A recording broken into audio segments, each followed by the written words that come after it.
Imagine living your life after 50 and feeling energized and excited about your future.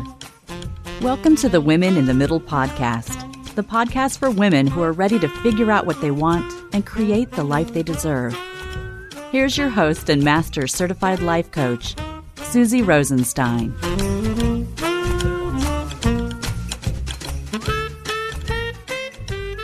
Hey there, today's episode is all about pre-retirement planning, but specifically how thinking about your past can inspire your exciting, customized retirement.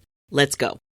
Welcome back to the podcast Women in the Middle with over 2 million downloads and counting. I'm your host, Susie Rosenstein, your Next Chapter Life Leadership Mentor, Master Certified Life Coach, and Certified Zentangle Teacher. I know it's a mouthful, but I like to be very specific so you know where I'm coming from. This podcast is for women over 50 whose lives look fine on the outside, but they don't feel as clear or as intentional as they used to, and that's just not okay. Now, this is super relevant when it comes to thinking about and starting to plan for retirement, at least on a high level. A lot of this starts with getting more comfortable about noticing what it is that you really like and perhaps what you want more of in your life. You don't have to be serious about deciding when you're going to retire or even if you're anywhere near retirement to enjoy this episode. The key right now is to just keep working on connecting with your desires. Hear them, consider them, and hopefully get ready to embrace them. But just quick, if you're already recognizing yourself in what I'm talking about, don't brush it off. Because most women don't need a ton more information. What you usually need is to see your life more clearly. And that's exactly what I help you do. Inside a Next Chapter direction session, we take a focused look at what is actually going on, what you may not be seeing, what you may not be feeling, and what needs to change. You can book yours at www.talktosusie.com. Okay, now let's dive in. Ask yourself this basic question. Are you ready to discover how you can use your past to inspire your customized retirement? Are you ready to entertain those thoughts that just pop into your mind about ideas that may feel a little crazy or way too big for you? You know what I mean? Like maybe that's just too much. That's not for me. Well, this pre-retirement phase of your life often takes years. Today is all about being a fly on the wall for a conversation about starting to think about what you want your retired life to look like, connecting with your actual desire, even the kind you're uncomfortable entertaining as reality. My guest today is Suzanne Albanese. Suzanne comes from a large family in rural Virginia. She went to college at Virginia Tech, where she met her husband. She worked in the furniture world, had a son, and earned her MBA from Averett University. Suzanne became a teacher and is currently teaching high school Spanish in addition to being part of various leadership teams at her school. As she looks toward retirement, she's excited to pursue her dream of spending time in Spain and in creating a new career in curriculum design. And you will hear how all this stuff came up and started to get clear. Now, your pre-retirement experience can be heavy and stressful or inspiring and exciting. Your mindset and ability to dream and allow yourself to be happy is key. So I think this conversation and prompts from today's episode will poke you just a little bit and help you move more comfortably in this direction of figuring out what it is you want as you get older. So please enjoy this episode. Hi, Suzanne. Thanks so much for joining us today on the Women in the Middle podcast. Good morning. I'm pleased to be here. I'm honored to be here. Oh my gosh, it is so much fun to meet a listener. And I know that we became aware of each other. First, you became aware of me through some training I was getting on Jill Angie's podcast about running. And then I became aware of you because you're very active in my free group. Okay, I love that group. I love just touching base every few minutes or every few days. It's like you always ask the questions about things that are on my mind. Oh, wow. So I love it. And I love, and also things I might not be thinking about, but should be thinking about. So I always love the opportunity to express my opinion. And I'm grateful for your support. When I post something, you always are so supportive and encouraging. And I appreciate that. Oh my gosh, Suzanne, thank you so much. And I just love this opportunity to talk to you because you are a listener and you are getting something out of the podcast and you're moving and shaking and making progress and thinking about life. And it's so good. And one of the main reasons I wanted to talk to you today is because you've started to think about retirement. So you're in that pre-retirement, starting to think, make plans, just have ideas. So we're going to talk about all of that, and it's going to be super fun. Sound good? It sounds great. Okay. So let's start with what you do in the world. What's going on for you now? I guess we could start about in your 40s. What's happening? All right. In my 40s, I moved down to North Carolina from Virginia, and it was work related. I've been teaching for much longer than my 40s, but yeah, I guess I started in my 30s, and it was a good transition because I had an opportunity to raise my son, and teaching goes well with raising children. Moved down to North Carolina from Virginia, and it was great to move for both of us, for my husband, my son, and myself. The job, didn't turn out to be a bed of roses I expected it to be. So, I started dealing with a very unhappy workplace, honestly. But I also realized I was self-sabotaging with bad health habits, with binge eating, with not exercising. But the glory about where we moved is I thought, well, I need to exercise. I need to do something. I need to start taking care of myself. And our son was a teenager by then, and I didn't feel like I had to hold his hand every moment of the day. So I started jogging and running around the neighborhood. And like I said, that's how I found out about you, was from the Jill and Angie podcast. But yeah, I was, dealing with, well, do I really want to continue in teaching? Because it was a difficult situation. But I was trying to deal with that and also figure out how to take charge of my situation. And so, I made health a priority. I also made not a career change, but a job change. And that helped me identify myself, my sense of self. And then fortunately, I got offered a job at a new public charter school. It was brand new. And I was sort of curious, but the job was part-time at the time. And so when the principal reached out to me, I said, I need something full-time. She said, well, it's okay. We can make that happen. And that was sort of the first time I had gosh, I can ask for something and maybe get it. Wow. And so that was sort of a spark about advocating for myself. And this job has enabled me where I'm still there at that public charter school, and it's grown. I've taken on a lot of roles.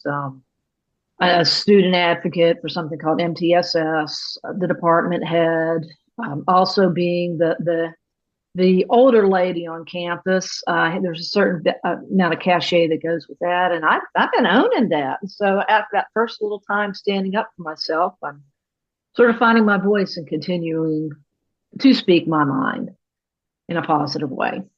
So I don't know how much farther. Hello, Nico. Look who's here. He snuck in. So we can continue as long as he doesn't say anything. So if you're listening right now, Nico the Noof has joined us. So what is it that you teach? I teach Spanish, high school Spanish. So I remember high school Spanish. What do you remember about it? Good memories or bad memories? I actually have good memories. I ended up starting in junior high, and I did take, I think it was 5 years of Spanish. Okay. And I'm certainly not fluent, but I don't feel like usually in any conversation I can get the gist. Mm-hmm. That's awesome. Yeah, that's the thing is a lot of people say, well, I'm not fluent in it, but it's okay. Be fair with yourself, because Spanish speakers grew up speaking Spanish, and you get the rare individual who learns a second language in high school and is proficient or even fluent at it. But you can't really pair it to your first language and your second language. So I just say, with my students, with other adults, offer yourself grace. You understand what's going on. That's awesome. Well, kinda, yeah, enough. I don't make too many mistakes. But how did you know that Spanish was for you? Like, did you travel when you were young? No, quite the opposite. Grew up in a rural family, the youngest of a family, a huge family. in a farming community. So the money just wasn't there. But I really liked my teacher. I enjoyed learning about other cultures, and she just had a way of making it magical, about this magical land and the history. Now I'm finding out how much I love history. So she taught all the history of it, and it just clicked. And something one of my students made me realize the other day. She asked the same question. Well, why Spanish? But the way she asked it, I said, well, because I couldn't learn Ukrainian. And she said, well, what do you mean by that? I said, well, my mom's parents came from Ukraine. And so my mom knew Ukrainian and English, obviously. But she grew up in a time where there was a certain amount of shame. She grew up have you ever heard of Ambridge, Pennsylvania? No. It is near Pittsburgh. It's Oh, I'm from the other side. Okay, American Bridge. It was a company town. So her parents came from Ukraine. They got married and they lived in Pennsylvania. But at the time, there was a lot of shame about not being one of the locals, I guess you'd say. Yeah. So it was a shame. She sort of had to hide that. And so when I would try to say, can you teach us some Ukrainian? She's like, you're an American. You don't need to know that. And so I guess out of spite, I learned another language. Perfect. Now, during this whole transition of you moving and teaching and finding a new job and all of that, I know that in that phase, you mentioned in your notes that you were in a bit of a funk, that you were feeling off. And this is so common for so many of us. And one thing you mentioned earlier was that you were having trouble relaxing and that you noticed that you were constantly worried. And how did that awareness help you take action? Because it kind of seems like it might not help take action. You know, when I was stuck for 5 years. Right. Well, I guess one of the motivators was, I could see again, I was having trouble sleeping. My hair was, which I know is now. No, I know that's perimenopausal. Right. Also, but it just was clouding my judgment. It was keeping me from moving my ahead. But also, what's always been in the back of my mind is my mom succumbed to Alzheimer's. Her mother succumbed to Alzheimer's. Yeah, they called it senility back in the time, but back in the day. But that's always been a motivator for me is, seeing the studies that connect, or there's a connection apparently between anxiety, depression, and Alzheimer's, onset of Alzheimer's. So physically, that was one thing. It's like, I don't want to follow in that path. So trying to get myself, okay, what can I do to move ahead is so I can have more, the next 30, 40, whatever years be good years. Also the sort of what I just said, I'm 59, I'll be 60 in March. I hope I have another 30 or 40 years ahead of me, but it's like I always say, I view more years behind me than I have ahead of me. And it's like, okay, I can let that scare the out of me, or I could say, well, is it about the number or is it about the quality? Right. So making myself say, okay, are you going to sit here? Are you going to be a victim? Or are you going to move ahead and figure out where you can have joy and positive experiences for the rest of your life? So it's about making the most of what's ahead of me. Yeah, but you know what, Suzanne, it's not so easy. So you have to have the awareness. You have to have a little bit of confidence or a wake-up call or something to go from stagnant, frustrated funk to moving forward, being at least a little bit motivated to make a change. So I just always really like to recognize that it's not easy. And right. You did it. Right. Well, thank you. And I will say, hats off again to the principal, at the charter school. Is she gave me a lot of opportunities, empowerment opportunities. And I think having a mentor or somebody there with you who can just say, okay, well, just see what happens. See what can happen. And, of course, I have to give credit to my husband because he's very supportive. And I want to set a positive example for my son, our son. He's 27.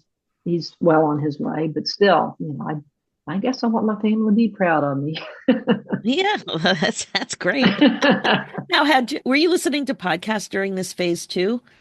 I think I probably started not the whole time, but I would say probably within the last maybe 6, 7, 8 years is when I started listening. So So that's a little earlier still than a lot of people. Like I also started listening maybe 8 or 9 years ago, maybe eight. I was okay, a late adopter. This podcast has been going on at the time of this recording 7.5 years. okay. And yeah, I I really think wasn't into it. Were you I think I right at the heard your beginning? yeah, I think I heard your 100th episode. Wow. I do believe, and I think, yeah, I do believe. I'm telling on myself now. I don't remember what it was about, but I remember you celebrating episode 100. Wow. I Yeah, remember where I was running at the time. I could tell you exactly what part of the road I was running on when I heard it too. So that's fascinating. And I try to mark those. The next one coming up will be the 400th episode. So again, at the time of this recording, I don't know what number this one will be, but 389 just came out, which is shocking to me. I mean, when wow, I think about the consistency and the amount of creativity and determination to continue to find good stories and just be motivational and inspirational as much as possible, and you know create some laughter and some right, right. joy. And I'm amazed that your podcasts continue to be fresh and inspirational, and you keep up with the times, and it's wonderful. And as a teacher, I always have to keep my stuff fresh, and so my material fresh, and yeah, and it's not always easy. No, it's not. Sometimes I sit here and I'm like, uh-oh, what the heck am I going to talk about today? And I always go back to my life and I think, well, what conversations did I have this week? What made me think this week? What am I worried about or thinking about? Because I do know now, after being in this space for 10 years working with midlife women, that whatever it is, we're not alone and it's worthy of a look. A lot of times we think our stories, our experiences are stupid because they're small, or, it might just appear insignificant, but it's not. There's a teachable moment in there, right? Now, Yeah, speaking of your content, tell me about when you started to realize that you love developing content. I think that was the blessing of COVID. 2020, March 2020, we shut down, and we had to be we had to continue to teach, but it was online, and so you're not there in person to see the students' reactions. And honestly, most of them kept the cameras off, and that was our school policy, was to allow them to have the lights off or their cameras off. So it kind of challenged me. I took courses on content creation, and that was one thing. And I guess professionally, that was how can I do this instead of just standing up in front of the class and writing on the board? How can I make this more multimedia driven? And I had forgotten, but for Christmas, it was 2014. My husband gave me a new laptop, and one of the devices on there was iMovie. Oh, And or might have, but anyway, I just started playing with that. I'm like, hey, this is fun, and I like to take pictures. I've always liked to take pictures, and you can do stuff with it, make little movies. So I guess that was sort of the initial spark. But between, hey, I can do this for fun with pictures I like, can create a story, to the challenge of how can I take this verb conjugation and the for in the present tense, and the difference between Saturn and a star, and make it relatable. And so I guess that somewhere in there I realized, this is probably my favorite part of the day, is taking stuff that I've written and giving it new life. So mm. I love that because really it's a transferable skill. It's a spark of something that you're genuinely interested in. I have clients all the time say, but I don't know what I want. I don't know what I like. I don't know what I'm passionate about. And it doesn't have to be big and complex or or scary or a gazillion intricacies of details, or long term. It could be short term, but it's just a spark. It's a spark. And then you lean into the spark and get mhm. curious about the spark. And there it is. So it's something that you've always been doing. It may have been something that you loved doing when you were in grade 3, but Hmm. it's always something. So I love that. And then it sounds like what happened next was around COVID being a wake-up call for all of us that there are different ways to work. You can work Hmm. online, you can work in different countries, you can work in different locations, like even Hmm. being mobile, like an Hmm. RV. So Right. what was that epiphany like for you? Oh, it was really exciting because, yeah, being somebody who would go into work every day, I thought, well, this is just what I'm going to be doing forever. But yeah, just somewhere along the line, I thought, well, I was going to go to Spain. We went once. I took a group of students. That was in 2018, and I've been wanting to go back. And then I'm getting to know people who are digital nomads. And I thought, wait, I can do that.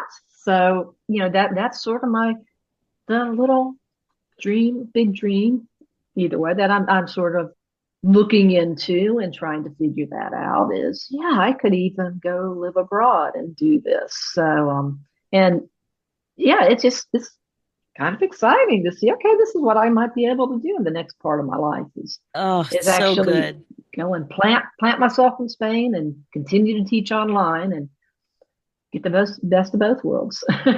Right. And it could be short term or long term. Like I'm having the same insight about, well, as a listener, you've heard me complain about the winter, and Mhm. I don't enjoy the winter. And it seems like such an obvious thing. I've been watching not my grandparents, but other people's grandparents be snowbirds and have a plan for the winter that was different than living in a cold place. And now I'm starting to see that I could easily do that. It doesn't have to be in retirement, but it could be a plan for retirement, a part-time work plan. And it could be something that I don't need to rely on my husband to do because he's not portable. I am portable. So Mhm. it could be something that is done for a week, 2 weeks, a month, or longer Mm. as part of a pre-retirement plan. Mhm. It doesn't have Oh, to be just retirement. what an exciting idea. Yeah, Yeah, and why wait? yeah, and I never. It's funny when I saw people doing this over the years. I always thought, well, what's the problem? It's not that bad, is it? Is it? And then I started to get older, and I started to really dislike the winter, Mm. especially post COVID when I got used to not commuting.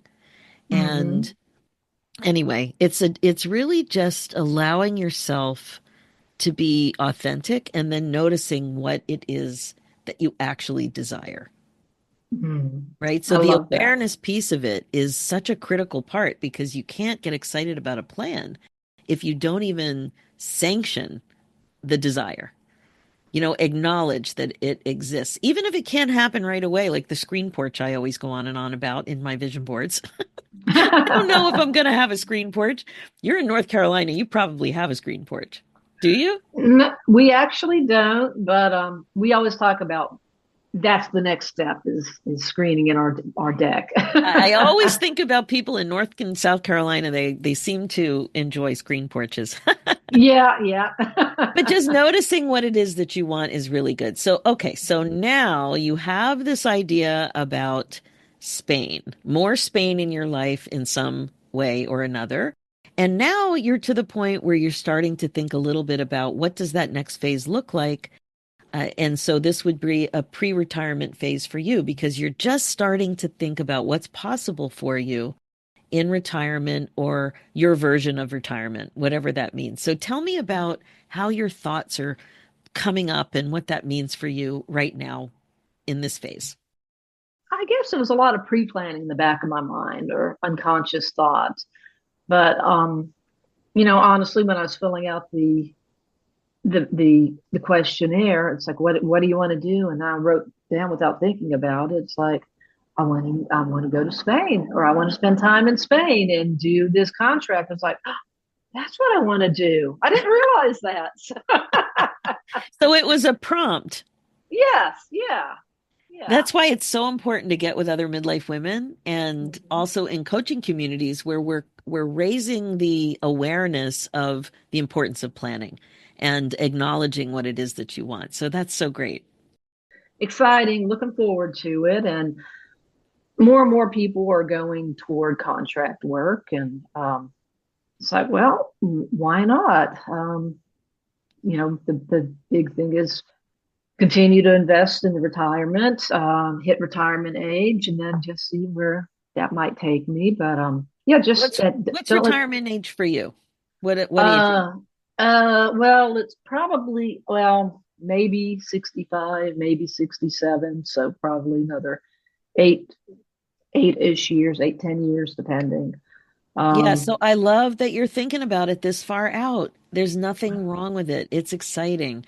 At least you don't have to learn Spanish, but I'm sure that's there's right. lots that you could learn about living in Spain in the Right. meantime, too. Yeah. Our big dream is, my husband's my big dream is, so as soon as we do retire, we're going to go to Spain for 6 months and go to Italy for 6 months because his heritage is Italian. And so just spend some time, either get it out of our system or decide this is what we want to do. And of course, the big holdback is, well, can our son come with us? And he's an adult. He needs to create his own life. But yeah, as a Yeah, but mom, I need to learn to let go. right, but there might be grandchildren. And then it's the question of what does it mean? Do you keep your home base? Are you thinking of keeping a home base in the States, or when you really let your dream fly, is it a full-time moving? We're going overseas. Yeah, that's the question. So yeah, I hadn't thought that far, but see, you give me something else to think about. You're good. Well, it's just, you're reading my mind too. Like I'm also starting to think the only thing I've come up with so far is that I need water. I really want to live near water and I want it to be ocean. Okay. I mean, I love Yeah. fresh water, Yeah. but for me, I need the whales. Mm-hmm. And I just really, really love the communities around ocean. Like I love the restaurants, the seafood, the the lifestyle. And I've never lived in any kind of situation like that, but I do put myself in those situations. So that's something I want, and I want better weather where you can garden more of the year. Okay. That's Right. really important to me. So now with a cold climate, I bring gardening inside with hydroponics, which is great. But whenever I hear about people gardening all year round, I get very kind of envious. And envy is a great window to what it is that you actually want. That's true. It's true. So I like embrace envy. If you see something and you're noticing feelings of envy, pause and just be open and curious about what it is. Is it that person has more time? Is it that they're doing something that you want to do? They're having an experience that excites you and that you're curious about? Is it the way they work, the way they play? What is it? Just be really Hmm. aware of it. So tell me more about in like with your original thoughts of contract work. So you're starting to think of retirement as working part-time. I think so. Yeah. And what's the reason for that? I guess part of it is finances. Be good to continue to have an income stream. Um, Also, I'm not a big hobbyist. That's a weakness. I probably should create more hobbies. Now, ironically, I am starting to dabble and finding other hobbies I might enjoy doing. But yeah, just as long as PowerPoints, Word documents, articulate or captivate, playing with those, as long as those continue to be fun, why not? Oh, and I'll tell you something. I listened to your top 10 podcast yesterday on my Yes. run. And the whole time as you were talking, I was paying attention, but also in the back of my mind, I was designing how can I put this into a PowerPoint? So I might, with your permission, use that idea to create a top 10 PowerPoint of my top 10 events of the year. And I might even share it with you if you're interested.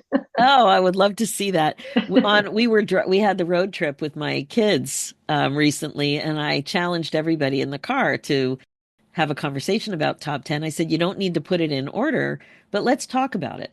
And it was a Hmm. really fun conversation. That's great.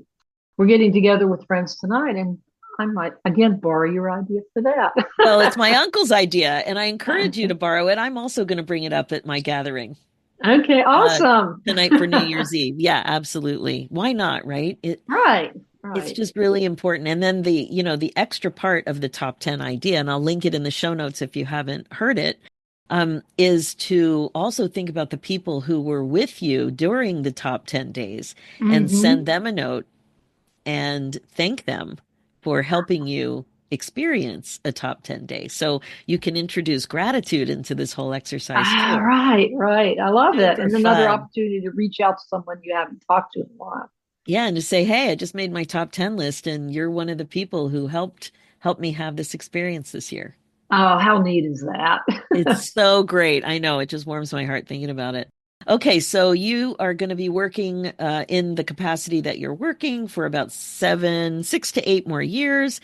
And then you've got this Spain idea. So between now and Activate Spain and Italy plan, do you see yourself going a few more times to learn more about it or taking a cooking course in Spanish cuisine? Or do you see yourself doing anything to prepare other than continuing to save money for that chapter? I do.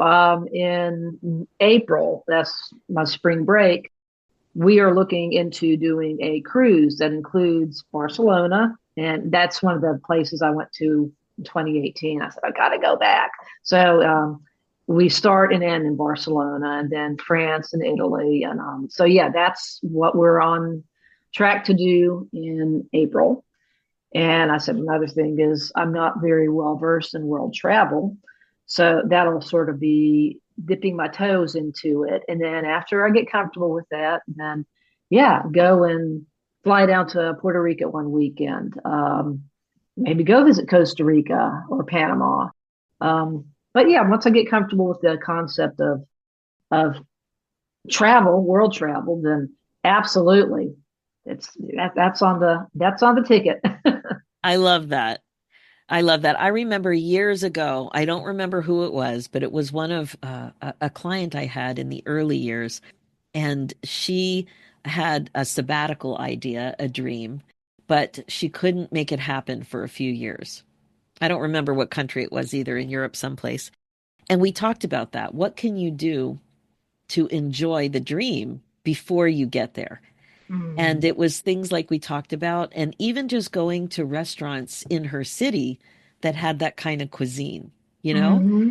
Or That's a great buying a idea. special cookbook or going to a museum exhibit or looking for museum exhibits that make sense in your town Hmm. or even day trips or on vacation. Right. You know, there's ways.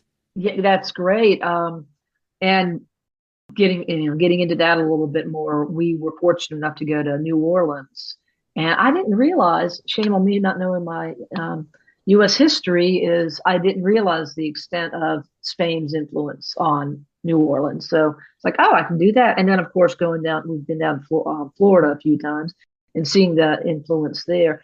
St. Augustine, the same thing. So yeah, if I tell my students, like, if you can't afford to go down to Mexico or to fly over to Spain, then save up, see if you can go visit one of those countries or one of those towns, one of those cities. Then at least you'll get an insight into it because Yeah, it's not all in a bubble. So.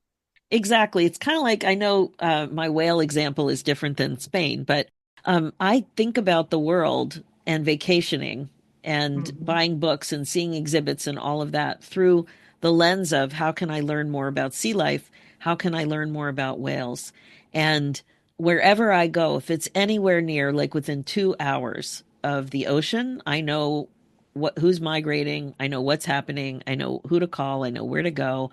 And it's a lens Mhm. that I have allowed myself to use and to prioritize those kinds of things in my life. Even if I'm there for work or I'm visiting family, it comes up because I've prioritized it. And that's what I encourage my clients to do. And it comes up a lot on the podcast. It's that we have to find joy in the present moment. It can't only be when we get to the ultimate, when we do when we attain the goal.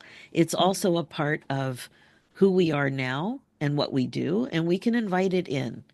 And this has come up in lots of podcast episodes, including the interview I did with Tom Sterner, who wrote The Practicing Mind, which I will link in the show notes if you haven't heard it.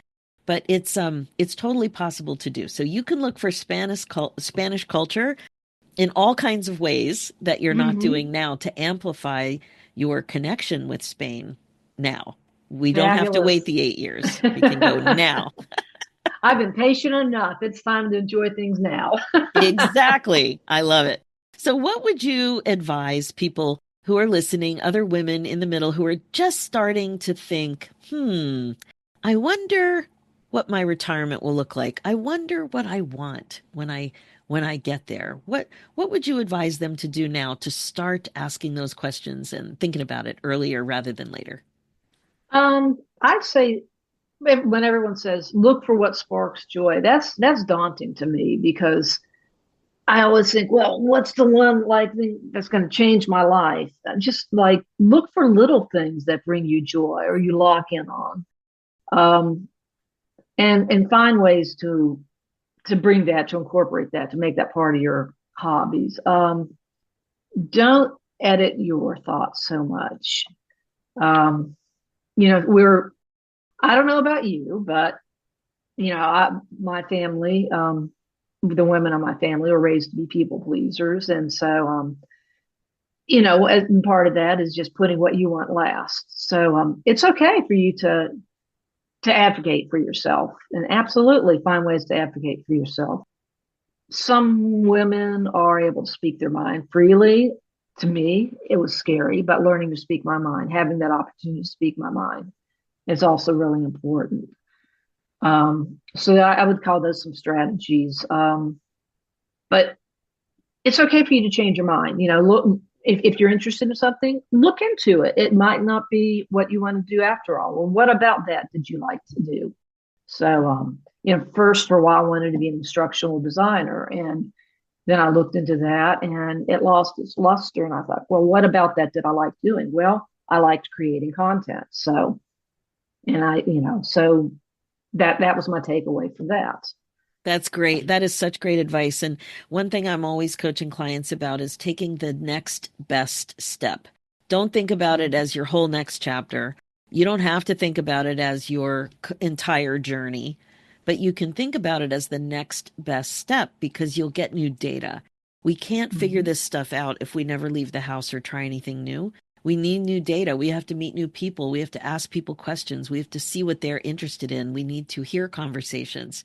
And then you can gauge, oh, that's not for me, or, oh, that's so interesting. And you just notice yourself leaning in and asking questions. That's great. That's a sign. That's new data. I don't mean it's a sign, a sign from the universe. I mean, it's a sign for you that that's something you're interested in. Right. Pay attention to that. But I agree. Things can feel daunting. The word passion I find daunting, and I've heard that from lots of women. But no, don't think about it as something as scary and hard to figure out. Just notice more of what you like and start thinking about it that way, that you deserve to have more of what you like in your life. I love it. Exactly. You have to invite it in, because nobody's going to look after you like you look after yourself. Amen. And as much as your husband loves you, as much as your family loves you, as much as your parents and your partners and everybody loves you, they're not in your head, and they can't do this part. Wow. Powerful words. Yeah, I know. It seems so obvious, but we get in our own way. And so many of us were born in a time where those messages about people pleasing and about putting yourself last. And it's very, very common with women our age, but we really do have to have our own backs. Right. Yeah. Well, Suzanne, is there anything else you would like to add? Because I'm telling you, this was some solid information. There was some gold here. Well, I guess my big takeaways are, listen for the small, listen not for the large wind, but for the small breeze that follows. So, it's not always the big, powerful, booming voice in your head. It's like, oh, well, that's interesting. So it's the tap, the little tip, tip, tip on your shoulder. Yeah. Yeah. Pay attention to that. Pay attention to your intuition. It's okay to change your plans. advocate for yourself. Find big ways, little ways to advocate for yourself. And don't be afraid to, pursue little interests, even small interests, even if you want to pick up a new hobby, for instance. You don't know where that might lead. I can't wait to see what you do in your new hobby. Okay, thank you. Well, thank you for inspiring me. Oh my gosh, I've had clients tell me all kinds of things, and listeners too, write in about hobbies that they tried. I'm not the only person who tried tap dancing. I've heard that a lot. I've heard people get excited about miniatures, pickleball, crochet, sewing, painting. I do the mindful doodling with Zentangle. I'm a certified Zentangle teacher, and I Wow. talk about that a lot because I find it such a great, simple thing that you can learn. And it Mm-hmm. really helps you understand the urge to leave the present moment. But to Okay. stay focused is a challenge for so many of us. But trying new things is so great. Gardening comes up a lot too. Some women Mm-hmm. have become interested in decorating or style, improving style, Mm-hmm. cooking. More women are taking that course, learning how to Yeah. roll sushi, taking an Italian cooking course, whatever it is. It's fantastic. It's fantastic. I had somebody tell me once they love dinosaurs. She's like, "What am I going to do with that?" I said, "What if you looked around the world at major museums to see what exhibits they have, and then you let that inform some of your vacation choices?" Mm-hmm. You don't have to go do an archaeological dig, but if you love dinosaurs, there's ways that you can learn more about dinosaurs. That's exactly right. And just a little thing apropos of nothing is I grew up riding horses, and I got away from that as an adult. And recently, I bought some art off online through Amazon, and it was Western themed. And then that was one of the things after my dad passed, I inherited his saddle. And I look at that, and there's just this little warm door that had closed that sort of opens up again. I'm like, okay, that's another thing I need to look into is just how I can get that as part of my past back into my present. So, Oh my gosh, yeah. I'm so glad you mentioned that, Suzanne. I have a worksheet that I will post in the show notes. It is called Passion Project 50, and it walks you through your childhood, your happy highlights of your book of life, your whole life, looking for moments of joy, not just looking for the way that we like to define our time on this planet, which is traumatic events. We're so bad things that have happened. Let's think about good things that have happened. And I have Hmm. had women tell me they've remembered exactly what just happened to you, that there's Hmm. this little thing from childhood and you're inheriting your dad's saddle and your love of the West and horses. Absolutely, you can do more of that. And it can come from art. It can come from real experience. It can come from a dude ranch. It could come from an immersive, you know, experience with horses that I know are offered at some ranches. There's so many ways to do it. And I remembered mud pies, which I have talked about before on the podcast. I used to love making mud pies with this friend, Judy, who I completely lost touch with. It was in her backyard. And I don't know why we loved it so much, but the memory came to me. And then I started to think, well, how has this shown up in other parts of my life? Well, it's working with my hands. It's Oh, cake okay. decorating, working with fondant. It's art and paint. And I never imagined myself liking to work with my hands, but Mhm. it's that little memory, and I really did. It was enjoyment. And that's the Mhm. beauty of looking for clues throughout our lives of things that gave us that warm and fuzzy. Mhm. You don't I have to love have it. mad skills, but it's just the warm and fuzzy, and you can have more of that in your life if you notice Mhm. it. Right, right. This year, for whatever reason, I didn't quite feel as inspired to go to work, when we went back to work in August. And like, well, what am I going to do? I've got to do it. So I'm like, well, just don't care. Just don't care as much. Which the irony of that is it took the pressure off me to try to be the what I pictured as the picture perfect teacher. And I've walked in, and I guess I do have more of a passion for art than I ever gave myself credit for. A lot of my projects are more artsy related, and I let students use digital format or We're also using a lot more paper. And kids these days, even students at this age, 16, 17, 18-year-olds at this age, they love working with their hands. They love to color. They love to cut out and create. So to me, I did that as like, what's a different way to do this? And by taking the pressure off myself to be perfect, it's like, well, I want to do something artsy today. I've increased engagement. I'm building better relationships with my students. So, the expression "care less" is sort of a tongue-in-cheek way. It's just like, just chill. And it's really, for the present time, this is really bringing a lot more joy into the classroom for me. So. Oh, I love that. What a great way to end our interview. And I think you just discovered another thing that you probably want to put more of an emphasis on for your future plans. Oh, love it. Love it. Thank you. More art in your retirement. You are welcome. You are so welcome. Thank you, Suzanne. This has been such a fun conversation, and I know that you've inspired other people to just start to think about your retirement chapter. You don't need to make decisions. You can change your mind a million times, but you can just start to think about it because it's coming. And if you don't think about it, it's very hard to allow those ideas to come up about what it is you really love. So Spain will be in your future. Italy will be in your future. And who knows what else? I think a little creativity. Does it sound good? I can't wait. Thank you. You've inspired me again. Awesome. Thanks so much, Suzanne. Thank you. Okay, my friend, pre-retirement thinking sounds simple enough, right? Well, maybe not. As Suzanne said, don't be afraid to pursue little interests and not just focus on big, giant ideas or endeavors. Now, you can do that, but you may have to ease into it. It all depends on your discomfort level of allowing yourself to be happy and, if it feels too big or indulgent. But remember, too, that you can always change your mind. I know that may seem obvious, but it's not always the case. I absolutely loved the little gem Suzanne dropped near the end of the interview about the Western-themed piece of art and how it made her feel. This was so huge. She noticed the feeling of the warm door. That's what she said, that warm feeling. It made her think about her dad and riding horses in her childhood. And now she's got more awareness and is ready to think about how she can bring more of this into her life.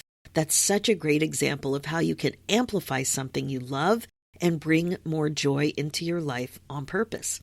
Now, this can be pre-retirement thinking that's super fun and can also be a way to inspire your customized retirement chapter. And that's really what we were talking about today. So if this is resonating, don't ignore it. Because most of us don't need more information. We need a clearer view on what's actually going on up there in your mind and what it is that you want more of now and in the future.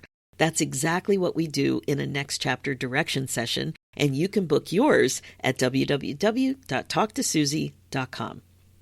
Remember, sometimes the most powerful shift isn't doing something new, but instead finally seeing what's been there all along, like passions from childhood and thoughts about what you love.